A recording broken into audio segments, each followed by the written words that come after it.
talking with Antonio Moore for Your Black World. I'm here with Raven-Symone's father, Ms. Christopher Pearley.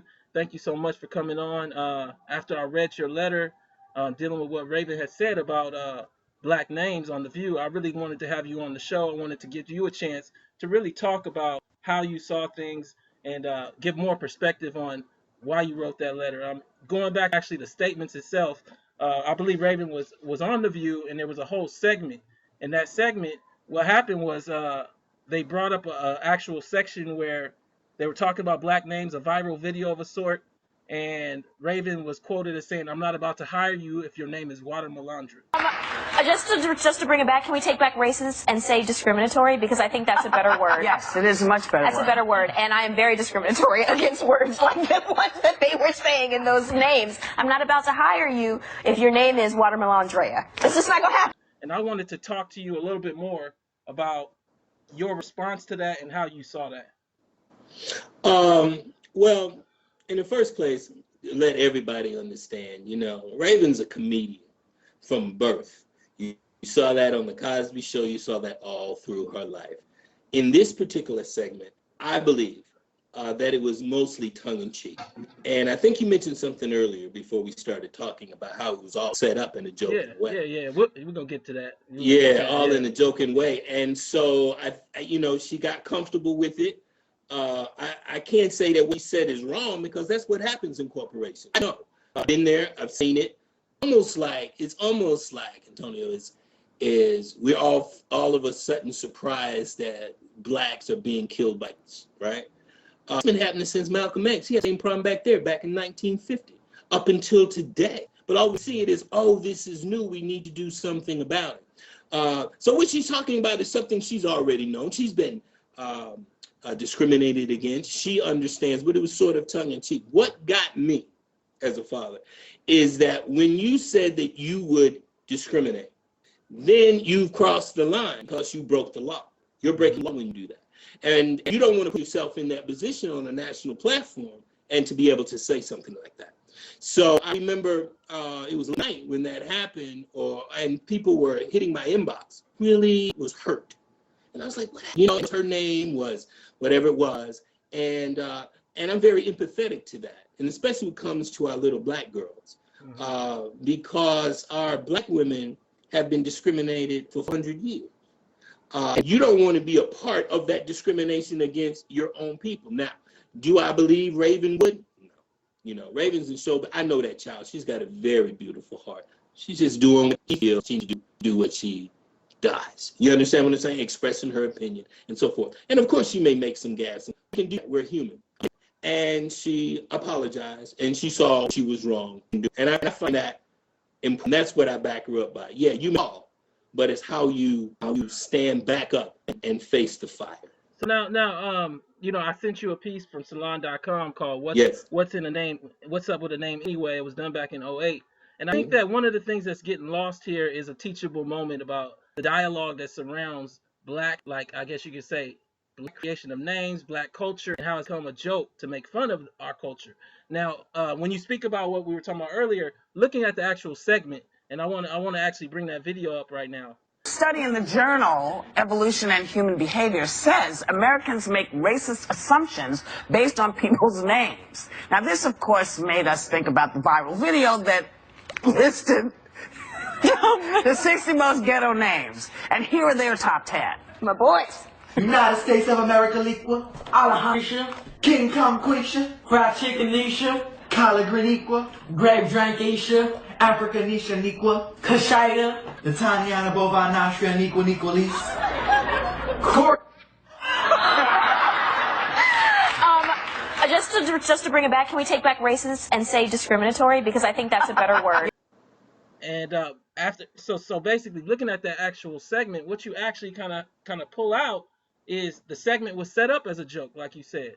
And and I think one of the things that's kind of been lost right now is a discussion about why that was set up that way and why we haven't reacted to the producers setting up a discussion about our names with two non-black teenagers in such a buffoonery, joking way, in a more I guess you could say discussion-filled platform than just talking about Ravens particularly. Now, I do think that like you said, to jump in on the joke as a black person, we kind of give energy and credence to the actual segment. But I I agree. did want to talk about that as well. Like, what did you think about the producers setting up the segment that way, where it's like they show this viral video, and then then it's kind of like all everybody's laughing about how black people name themselves after all these Are years of subjugation. are you insinuating that there might have been some sort of conspiracy? Do you think there was a conspiracy about it, that it was meant to be that way? Um, I Well, don't know. I wasn't there. I wasn't there. Only thing I was interested in what my daughter had to say. I mean, television is television. But Antonio, it is true that if you're in a corporate world, let me give you an example. Let's say that you was going for a job at Amco, and it was owned by a KKK member, and all KK members in there. If you put in an application that said Alfred Greenstein, I don't think you're gonna get that job. Off of Greenstein. You know what I'm saying? So that's real. And how high that goes, and that feeling, I don't know. I know it goes pretty deep. Hell, I mean, we've been going through this for hundreds of years, people. We understand that. Is it a conspiracy? I don't know. I wasn't there, man. My only concern was it's important that watches the words that she uses and understands that she is representing her black people. You understand what I'm saying? absolutely. When I brought her up, and I managed her career from Cosby to the Cheetah Girls. And at that time, she wanted to take over her career, which is a great thing. Sometimes you just have to let the bird fly out the nest. Of course, my mother let me fly. And then you can get into situations with people and environment and so on. But we always brought her up the fact to respect yourself, respect your family, and to respect your people. That's how I started out as. And that was my law from my mother and my parents. Hey, you're going to do the Cosby Show. That's great. Make sure that girl represents. I mean, that's where I come from. I'm from Atlanta. I'm from Decatur. You know what I'm saying? I'm from the deck. So, and she's from there too. So you understand that, So I think it's just important we as black people, just watch what we say and always look to support ourselves, and especially our black women, because, that's the birthplace of pharaohs and kings. I don't care what anybody says, and they shouldn't be denigrated. They shouldn't be discriminated or anything. And in no way am I trying to say that there's some sort of conspiracy, but just honestly looking at the segment as a whole, you think it's been a fair critique of Raven alone to not discuss the segment and how it was set up? Because it wasn't like there was a positive dialogue and then Raven made a joke. The whole segment was a joke. And I guess what I'm saying is, what is your feeling about the responsibility to make segments like that have, I guess, positive impact and not just be about making buffoonery out of black culture? That's a good question, young man. That's a good question. But what do you do? What do you do? What do you do? You got ABC. You know how big that is? You know how big that is? What do you do? You boycott it? You going to boycott it? You're going to say, Raven, let's leave. Whoopi, let's leave. Let no black people do that. It's hard to do. Well, It's hard to do. let me say this. I read a great and powerful piece I recommend to everybody that was done on Eddie Murphy today in the Washington Post. And what Eddie Murphy was talking about was when they asked him to do Cosby on Saturday Night Live. And he specifically spoke to how he felt uncomfortable, and he made that a particular point. Now, am I saying that you tell them what the segment should be? Not necessarily. But I do think that our black celebrities, in many ways, have an obligation or even a responsibility of sorts to say this isn't something I feel comfortable with. I agree. And I that's agree what with I'm that. gonna say. No. I agree with that. And you know whose responsibility to me that is? Whoopi's. That would be Whoopi's, because she's the person that's running it and been there the longest. Raven has only been there, a few months? And Raven is also in an environment that is very new to her. Raven is television, movies, and music. Being a talk show host is anybody. That's like throwing you in the Super Bowl. You took some snaps, but now here you know what I'm saying? And yeah. She has to grow. So a lot of people are not looking at it that way. What hurt me the most is how we, though, as people. I mean, people were asking for her head and expecting me to give her head. That's, I'm not going to do that with my daughter. I'm not going to do that. And she's 30 years old. You saw my letter. I'm like, come on, man. She's a grown-ass woman.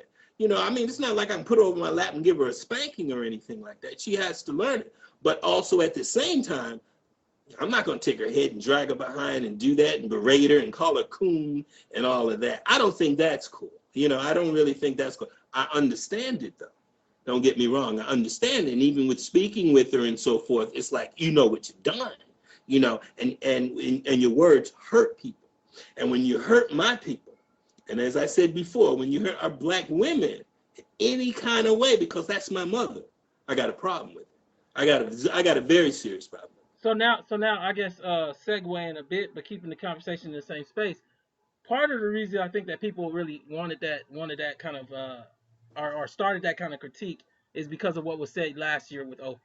Okay. Where essentially, Raven said, I'm an American that's a colorless person, and I'm not an African American.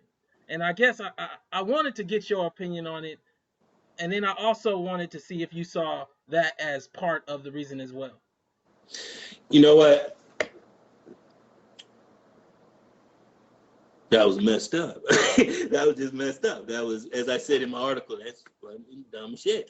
But I understand where she's coming from. And to be honest, I sort of feel that way too, in terms of, if there's an evolving of us as a species, if there's an evolving us as a species, we will evolve to an intelligence of an understanding that we all are equal, and for us to still play the color game, to me, now my opinion, shows an unevolving.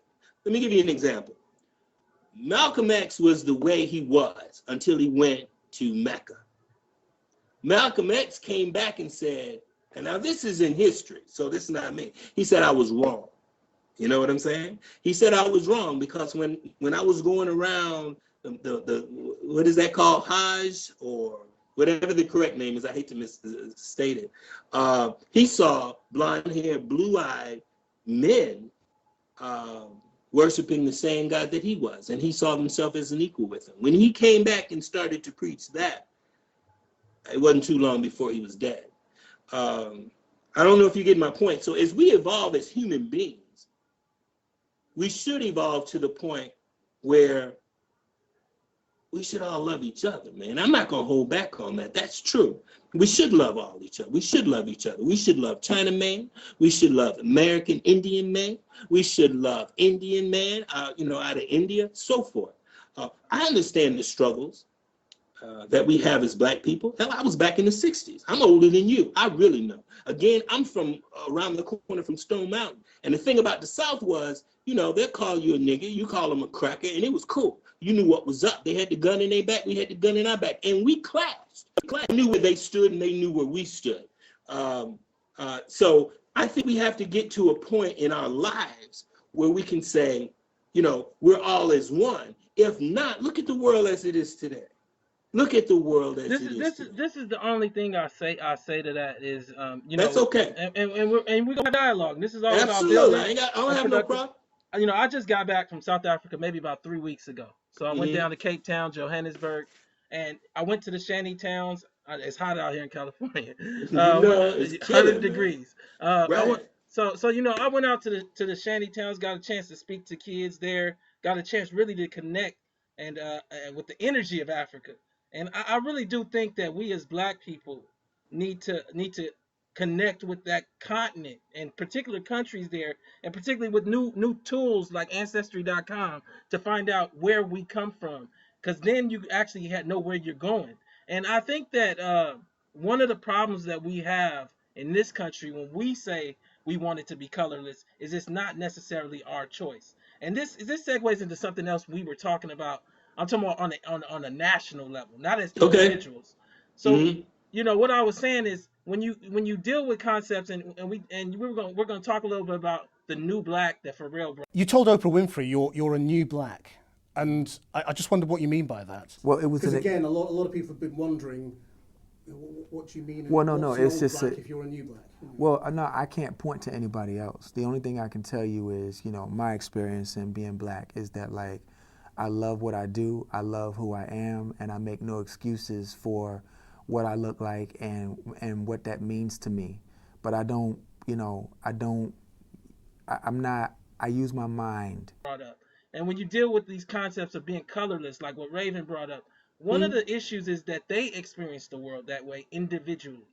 But as a national experience, black people in terms of mass incarceration, in terms of Oh, uh, in absolutely. terms of unemployment, are not Yes, experiencing white people in a leveraged position. And when I say that, I mean I agree. they don't need us in particular inner exchanges, so we don't get the best of them.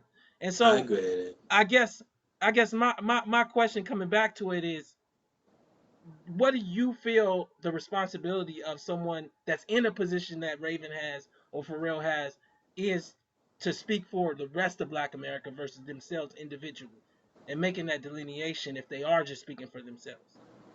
Well, I think in our previous conversation, I have to say this. I think that they're speaking through a different lens. You know what I'm saying? And you said something that was very profound, the fact that they're talking from a leverage point of view, as opposed to someone that's homeless, barely can make it, Or and applying for a job, applying interviewing. for a job. Understand it. No, we have problems, man. Of course we have problems. Of course we have problems. We're beautiful, powerful people. Come on, man. And of course the world, well, only the United States. I wouldn't say the world because it's different, but the United States, that's very difficult to deal with, man. We're the only race, the only culture to rise to the leader of the free world. No other race. When 400 years ago you was in chains. That's scary. You understand what I'm saying? So we are making progress. And then we got the job done. And that's another thing. We got the job done in a smooth way, how we do it. You know what I'm saying? So our music, our clothing, our thinking, our history is very powerful. And that's hard for people that are in the majority to deal with. So what they've done is to be able to put still chains on your mind, keep you distracted with iPhones, keep you distracted with chains and cars and all the material things. But yet at the same time, they're on Mars somewhere. And then when they're on Mars, you don't see any of us in there dealing with that because we're too busy saying, I got to get mine, man. That's okay. But I think you might be missing the point. Should we know where we come from, Africa? The problem about that, Antonio, is this. Many of us are not pure blood Africans. That's just the way it is, the ones over here. Now, I can speak for myself. I have Indian and white in my blood. I can't take that away. I can't. You know what I'm saying? That goes down the line through my grandmother's line. So, but I choose the black because back in the day, if you just had what? A quarter or 3/4, something like that, Drop you black anyway. if you had a drop. I choose black anyway. And You and, understand and, what I'm saying? and that's my point is to say I think there's been a disillusion amongst this last 30 years of celebrity where they get to choose not being black. And the problem is a lot of their celebrity came from being black. So it's this interesting dichotomy where it's this interesting mix where like Raven, she got famous from the Cosby Show. The Cosby Show is the epitome of black progress. But then later on, to say I'm colorless is to do a bit of a disservice to the foundational thing that springboarded you. And I'm not saying it's her entire career, nor am I saying that she has to continually represent the Cosby Show. But the core audience of who saw that show and why we loved you is because you're black. And so I agree with that. I guess coming back to it, the same thing goes for Pharrell. You're a hip hop beat maker that made hip hop music, but now you're colorless because you're on The Voice. And I guess I'm challenging the paradigm that allows for them to be in now on The View or on The Voice as representations of a black voice, because that they aren't just representing their own selves, whether it be Pharrell or whether it be Raven. They're representing the people they look like. That's what Right. the white soccer mom that's sitting at home that has no experiences with black people sees Pharrell and expects to hear what black men think, not just what Pharrell Mm-hmm. thinks. And I understand if he Mm-hmm. doesn't want part of that, but that's not his Mm-hmm. choice. And so now Mm-hmm. when you're sitting there, I go back to what Ali talked about so many years ago. I don't want to be alone. I don't want to be the only one on the yacht by myself while my people struggle. And I guess I'm almost speaking to the responsibility to know what that struggle is, and then to speak up about that struggle. And I think that's kind of what people were dealing with this name thing. And maybe it was entirely the place. But I think in context of everything that's been said by Raven and then also black celebrities like Pharrell over the past year particularly, I think people kind of like just took this and really just spoke out and were just frustrated. Well, you know what? I think that young people today doesn't have the experience of people of my age and my generation. We had a struggle back then. We had a struggle. You know, we had Martin Luther King. Martin Luther King lived in my city. You know what I'm saying? We knew it. My parents bringing us up. My mother was a teacher. My father was an engineer. And it was a matter of, look, these are your people. This is what we've been through. My mother used to have, let me give you a story. My mother used to have a tree that we used to go down to Dawson, Georgia.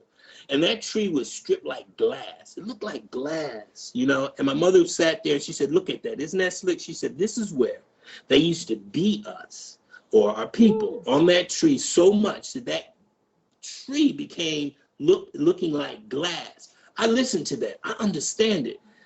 The young people today, they don't understand that, man. They don't understand that. And I agree that. Okay. And you know, I did a piece called "The Decadent Veil." I was telling you about it for HuffPost. Bossett picked it up. Madame Noir picked it up. It went viral. And what I talked about is going back to your point earlier about progress. Has that progress really happened, or are they just showing a few people over and over again? Absolutely. No, I agree. No, I think we've made some moves, but I was talking to somebody about this.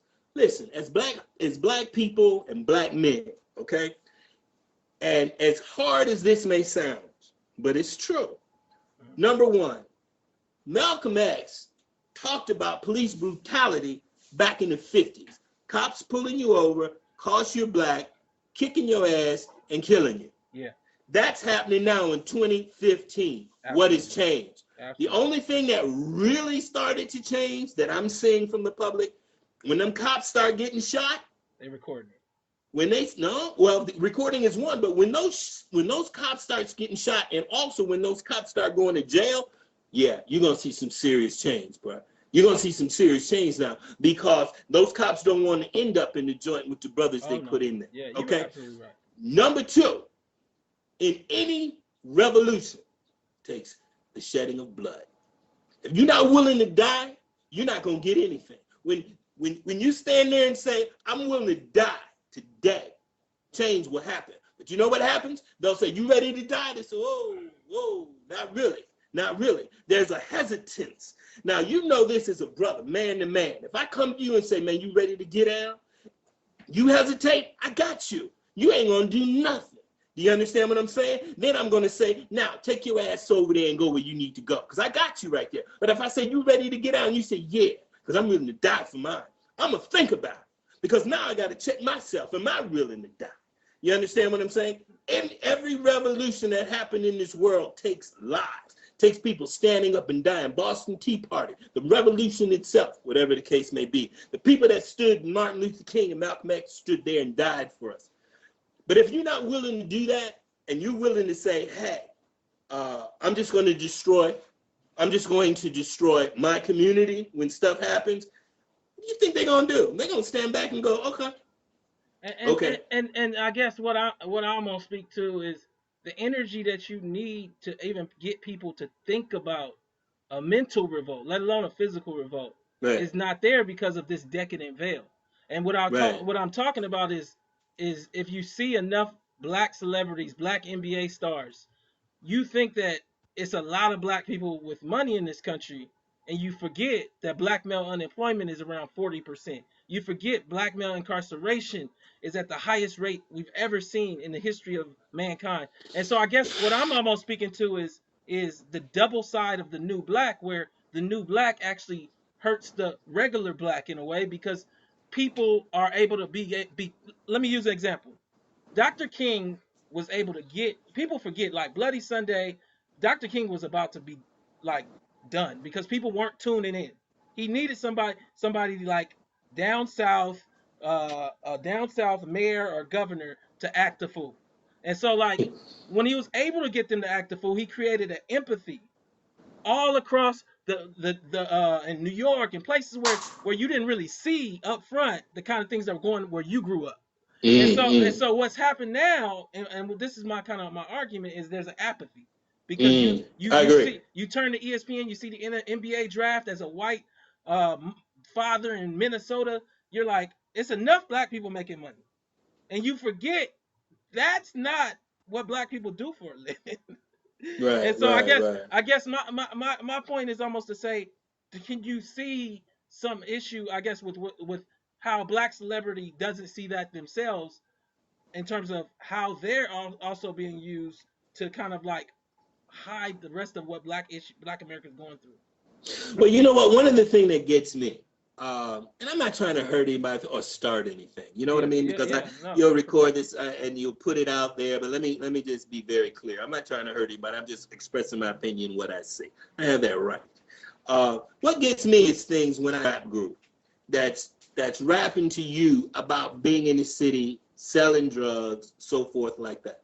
When they're not living in the community with you, they're living in the other community. Or all of a sudden they have all this hip hop gear on to get you to sell it, but when it comes out to talk, now they with somebody got the suit on, they got this and they got that. They went that other way. I have a problem with that. No, absolutely. Let me tell you something. I live in the epicenter kind of Los Angeles, and what used to happen is that black celebrities lived here too. So like Yeah. Marvin Gaye was shot down the street from where I live. Marvin Wow. Gaye's big house is right down the street. When I say that, I'm saying that you basically have a dynamic where people like Kelly, who was the karate black movie star, Jim Kelly. he Jim lived down Kelly. the street. So like black Wow. celebrities lived inside of the black community, so you couldn't help but know what black people were going through. If you Muhammad Ali, if you Jim Kelly, if you Marvin Gaye, and then it affected your content because you're going to sing about what you see. So now, as black celebrities leave the black community, but still sell things to the black community, can they really reflect what the black community is going through? And I think that's what you're speaking to. No. I think what you're saying is if they're taking the money out of the community, not bringing it in. It seems to me we would say, let us all go with money to the community. Let's build it up. Let's make all of those that have supported us, and let's build a beautiful community that can be a beautiful reflection to the world. Why don't we do that? Why don't we do that? And I think the energy is moving there. Let me say, I saw what Dre did with the mayor of Compton. I gotta commend him for that on a personal level. You know, I know Dre, and I gotta say I commend him for what he did with the mayor of Compton. That's a big step up. And then you see that with Jay-Z with Tidal with the moves, and I think that's part of the dialogue that we're having right now. I think it creates an energy where you never know if Raven sees this, and then she herself says, hey, let me read up a little bit more, and then challenges the view a little bit with a little more information. Right. You know, I agree with that. I always say this. People when they say, you know, why didn't Dre do this or why didn't Jay-Z do that? You asking a rapper to be the president. That's not his role. You know, when you looked at Muhammad Ali, I'm not saying Muhammad Ali isn't a leader, but he looked to Malcolm X for guidance, and then he went and spoke. He looked to Elijah for guidance, and then he went and spoke. So I think that what's happening is we disassociated some of our powerful black thinkers from our black celebrities, and as a result, they aren't always equipped to be able to deal with those scenarios. So say for instance, producer comes up in the View, hey Raven, what do you think about this segment? If I just read the Salon piece about black names, then when she says that to me, I can reflect back to, oh, I just read a piece about what's up with a name anyway, and the writer in that, you know, he's a professor out of this and this school. We should have him on the show, and maybe he could talk about like the impact of these names and how we can responsibly do this. But without that information, she can't do that. You know what I'm saying?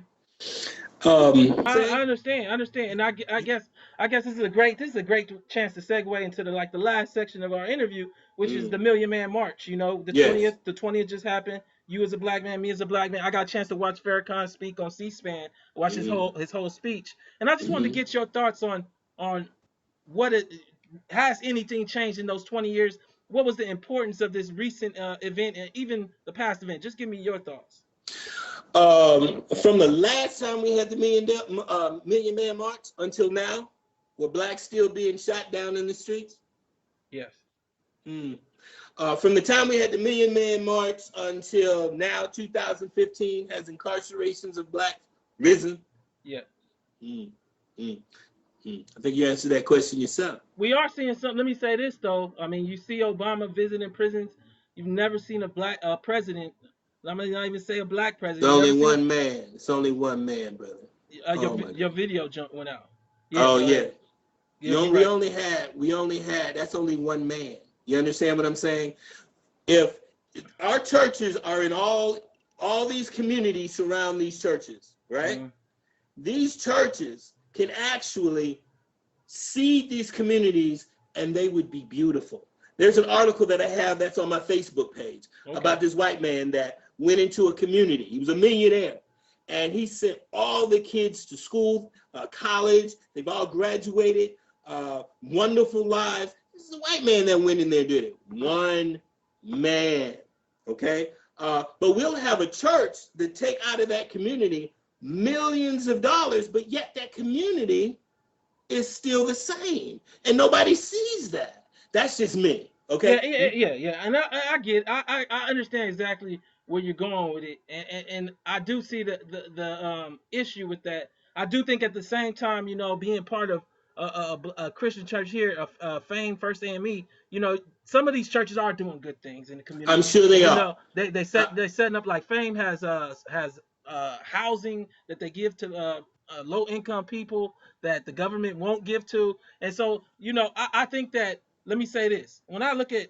going back just to Million Man March, when I look at the reality of finally having a moment where we're actually moving towards dialogue on issues like mass incarceration. I mean, 5 years ago, even 10 years ago, nobody was talking about letting Uncle Pee Wee out of jail for crack.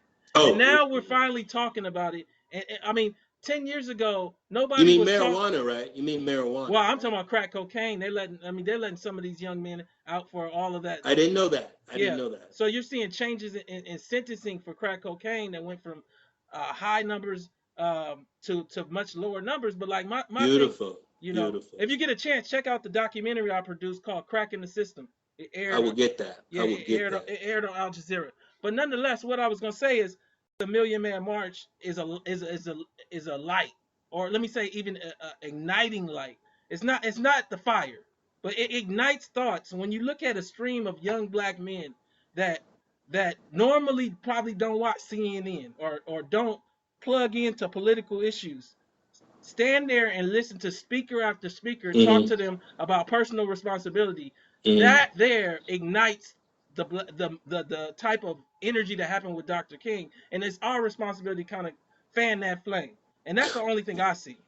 Well, as again, I'm from another generation. Yes, Okay.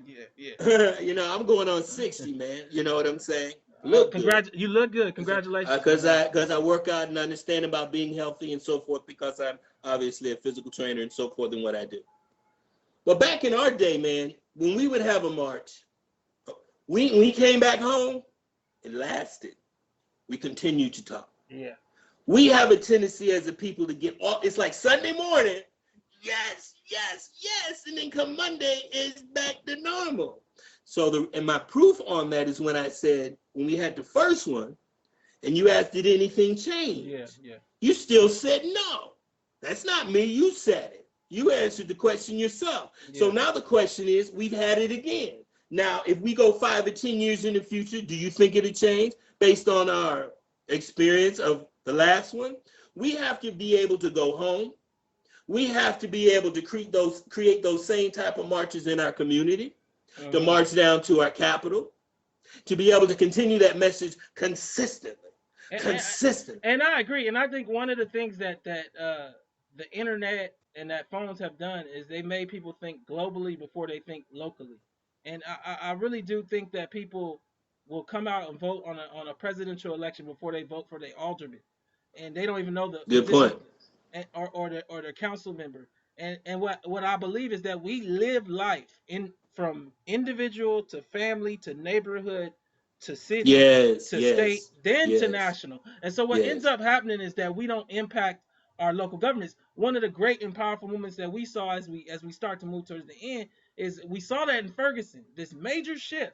Yes. And I think that one of the things that happened is they started to think on a very, very focused level. How do I get that street light in front of my house to change? How do I make it so that they don't keep charging us traffic tickets and get us a real court? Yes, yes, And yes. so you know, kind of coming towards the end, because I know you. I don't want to hold you too much longer. No, you're not holding me. Yeah, I guess I just want to capstone and just say we here at Your Black World appreciate you coming out, coming and talking to us and having this dialogue. Everything is productive. Really Yeah. commend at the work that you did with Raven to Oh, get thank her you, there. man. You know, we all when we were growing up loved Raven on the Cosby's and also on Disney. Well, let me tell you this. Let me tell you a little story, because I wrote a book called Dreams So Big. Yeah, tell us about that. Well, it all started with my daughter, man. She was 2 years old. We're living in Atlanta at the time. And she said the #1 show in the country at the time was The Cosby Show. And they weren't looking for anybody. It was the, I mean, who were they going to look for? And she turned around and she said, Daddy, I want to be on The Cosby Show. And I was a young parent at the time. She was 2 years old. I didn't know it was impossible. Everybody was telling me that it was impossible, but I felt as though it was possible. So we quit our jobs and gave ourselves a year and drove to New York to see if one day we could meet that man and that could become a reality. And this is a true story. 11 and a half months later, and the story is in my book, we went on an audition called Ghost Dad. And obviously in that movie the director was Sidney Poitier and Bill Cosby. So we was like, oh my God, what's up with that? She didn't get the part, but as we were about to leave, the casting people for the movie said, hey, would you like to meet Bill Cosby? Because we cast for The Cosby Show. 24 hours later, we went to meet Bill Cosby, and the rest is history. Yeah. What we learned and what I learned was, as I continued to dream with Raven as far as records and movies and so forth and getting her own show, was the fact that your dreams, your thoughts creates your reality. And everybody would come and say, I want to do this, or I want my daughter to do this. And a lot of times we as Blacks, we're so busy getting ours that we really, I didn't know what to say to them. A lot of times just keep hope alive, just keep focused or whatever. I want to give something of value. And I traveled the world after I retired from Raven to really find out what is it that makes people really, really successful. And I found that these principles were found in common with many of them. Come to an you are the most powerful being around you. And all that you see is an accumulation of your thoughts. And that's true. All you got to do is watch your thoughts, your words, and your actions, and you can create your reality. I'm with you, man. That's the kind of moment that I just want to end it on, because I think that that's so productive. Where can they get your book? Go to my website at www.dream-so-big.com. That's www.dream-so-big.com. Click on the flashing book, takes you through the prompts. Make sure you don't use a cell phone. It's very problematic. Laptops, computers, that works. But it changes lives. And if you go to my website, you'll see where people have read my book and said, oh my God, because I want to give somebody a different perspective. I don't think whatever's happening right now, Tony, is not working. We see that. But I'm changing lives with my book. I hope you get a chance to take a look at it, read it, and enjoy it. Hopefully your life will change the same. All right, man. All right. Thanks so much. Man, you're an incredible brother, man. Thank you so much for having me on your show. All right.